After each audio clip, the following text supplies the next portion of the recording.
friends. This is David Warren, and it's time for another unknown president. Today's president will be our 15th president, James Buchanan, who served from 1857 to 1861. And giving you today's presidential story, our expert on James Buchanan. Welcome back, Billy Badass. Billy, tell us everything you know about James Buchanan. Dave, James Buchanan. Now, he was a right interesting feller. He was one of 7 children, I think, and he was the last president to be born in a log cabin, although he came from a fairly well-to-do family. But Buchanan, he had kind of a successful early career as a politician. He served in the United States Congress, I think, for 4 terms, and he also served as Secretary of State under President James K. Polk. But he just didn't much like having to serve under Polk, because Buchanan thought he was a lot smarter than the president, but he still served under him. Now, one thing about James Buchanan y'all ought to know is he's the only president who never got married. He's the only bachelor president. And the reason for that being was he had a real bad heartbreak early on in life. In 1819, James Buchanan was engaged to this woman right here. Her name was Ann Coleman, and she was a wealthy woman. But the family of this woman, they didn't like Buchanan. They didn't want her to get married to him, and plus they had heard rumors that he was seeing another woman and that he just wanted to marry her for her money. Well, when she heard that, she got mad as a firecracker, and she broke off the engagement with Buchanan. And just a short while later, she died. Now, no one knows exactly what happened. Some people think she committed suicide, but no one really knows. But Buchanan was barred from coming to her funeral, and he was ostracized by the townspeople, and it just broke his heart completely. When James Buchanan became president, his niece, a real lively, nice woman named Harriet Lane, took on the duties of First Lady during his 4 years in office.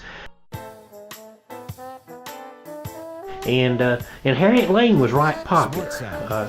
She had lots of parties, and she made a fairly good First Lady. But now, James Buchanan himself, he was like I said, he was a right queer individual. He was nearsighted in one of his eyes, so he was always cocking his head to one side so he could see better. Always made it look like his head was getting ready to fall off. And he also had a nervous twitch that he kept for his whole life. But he was still a pretty sharp dresser. Folks said he looked like a dandy. Smart sound. He just didn't smile much. He was kind of he was all in it for himself. He was a self-promoter, I guess is what you'd say. One of his friends even said, "I don't believe I've ever heard that man utter one witticism in his entire life," which means the man just didn't think anything was funny. He was just an all-serious individual. But he was a sharp dresser. I got to give him that. He was a real sharp dresser. Well, when Buchanan was elected president and took office in 1857, everybody thought, well, he's the man that's going to save the Union. He's going to keep the North and South together. Boy, they couldn't have been more wrong. Buchanan, just things got worse and worse under him. and he just sat there and just kind of wrung his hands, didn't know much what to do. And when the Yankees fired on Fort Sumter in 1860, Buchanan said, well, hell, there wasn't nothing he could do about it. He was kind of a waffler. He would just say whatever would try to make him look good. But in the end, he was mighty sorry he hadn't been able to save the Union, because that's what he set out hoping he could do, but he just didn't do it. And he didn't even run for re-election. He was just so tired of being president. And in fact, after Mr. Lincoln was elected, and he was taking Lincoln on a White House tour, he told Lincoln, he said, Abe, he said, if you're as happy as coming into this house as I am leaving it, then you're a mighty happy man. Well, James Buchanan, he left office kind of a broken man, and he retired to his farm in Pennsylvania, and he lived out the rest of his life there. And I got to say this about him. He tried to do, he always wanted to do what was right, because he got kicked out of college when he was a young man for getting drunk. And he decided from that point on he was going to keep an impeccable reputation. And he did do that. He really did do that. He refused to accept any White House gifts. And one time he was actually, it don't matter how inexpensive it was, he just didn't want to take it. But there was one time he was given a harness, and he liked that harness, so he kept it. But he also wrote him a check for $800 for it.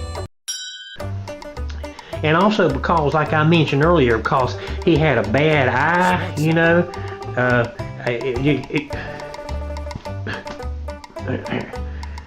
sorry about that. He had a bad eye, and he couldn't get enough light. He just never could get enough light to read by.